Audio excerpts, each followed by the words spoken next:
అర్ధరాత్రి 12 అవుతుంది. గాలికి కిటికీ తలుపులు ఒట్టుకుంటా అంటే తలుపు తీసి చూస్తే చిమ్మ చీకటి, ఏవేవో వింత వింత శబ్దాలు. ఓ లచ్చక్క, ఇలా ఏమైంది నీకు? అంతా దయ్యాల సినిమాల చూపెట్టినట్టు చెప్తున్నావు అని అంటే గీ ముచ్చట చూడాలి మీకేరికైతుంది.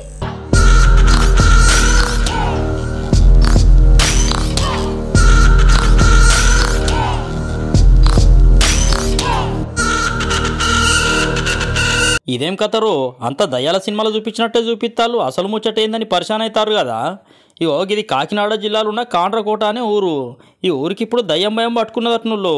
చీకటి పడితే చాలు ఈ ఊళ్ళోనోళ్ళు బయట కాళ్ళు పెడదామంటేనే మస్తు గుబులు పడతారట. ఇక ఇంకొందరు అయితే నిద్రపోకుండా ఇట్లా కావాలి కాస్తారు. వింత వింత శబ్దాలు చేసుకుంటా ఆడాడ వింత వింత ముగ్గులు వేసుకుంటా చీకటి లెవెల్లో బట్టలు లేకుండా ఉరుకుతున్న వీడియోలు సోషల్ మీడియాలో మస్తుగానం వైరల్ అవుతాయట. ఇక ఇట్లాగా వీడియోలు వైరల్ అయ్యేటాలకు ఊళ్ళకు దయ్యం వచ్చిందని భయపడతారు జనాలు. 20 రోజులు బట్టి ఇంకా ఇలాగ భయపడడం, మగోళ్ళు ఈతలకు వస్తే రావడమండి, ఇంకా తలుపులు వేసి కూర్చోవలసి వస్తుంది. పాప బాబున్నాడు, భయం వేస్తుందండి. ఇంకా అందరూ దిక్కున ఉడుకుని ఇంకా అలాగే అండి భయం వేసేసి వణుకొచ్చేస్తుందండి.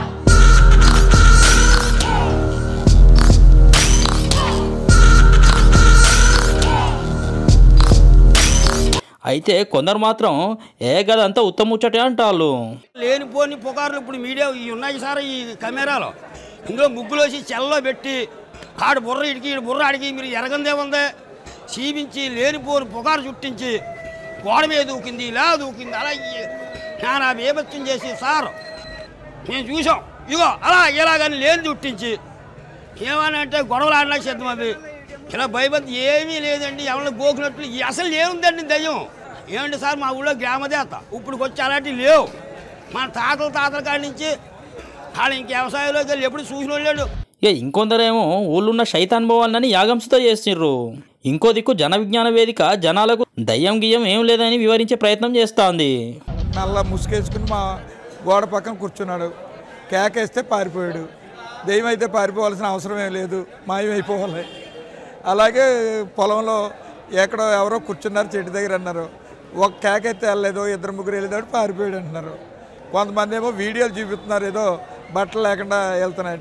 ఇవన్నీ క్రియేషన్, కావాలని పని కట్టుకుని ఏదో చేస్తున్నట్టు మాకు అనిపిస్తుంది.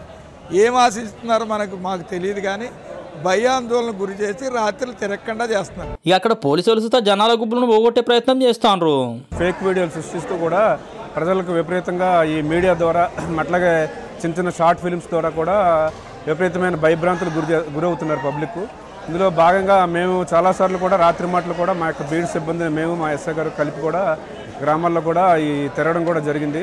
అట్లాగే పబ్లిక్ నేను చెప్పేది ఏంటంటే కనుక ఈ సెల్ ఫోన్స్లో ఎక్కువగా ఈ ప్రచారం చేసే మన ఎక్కువ వీడియోలను గట్రా చూసి నమ్మకండి. శాస్త్ర సాంకేతిక పరిజ్ఞానం అనేది ఎంతో అభివృద్ధి చెందిన ఈ రోజుల్లో దెయ్యాలు భూతాలు అనేవి లేవు. దయచేసి మా యొక్క డిపార్ట్మెంట్ వారిని నమ్మండి. అట్లాగే ఏదన్నా ఉంటే కనుక ఇమ్మీడియట్గా మా యొక్క దృష్టికి తీసుకురావాల్సిందిగా నేను మా యొక్క డిపార్ట్మెంట్ తరఫున నేను తెలియజేస్తాను. దయ్యం బట్టలు లేకుండా ఊళ్ళో తిరుగుతుందని సోషల్ మీడియాలో పెడుతున్న వీడియోలు ఉత్తయ్యనట. అవి కూడా పాత వీడియోలే అని తేలింది. ఇట్లా వాటిని మళ్ళా పెట్టి పుకారు చక్కర్లు కొట్టిస్తారట కొందరు ఆకతాయిలాడ.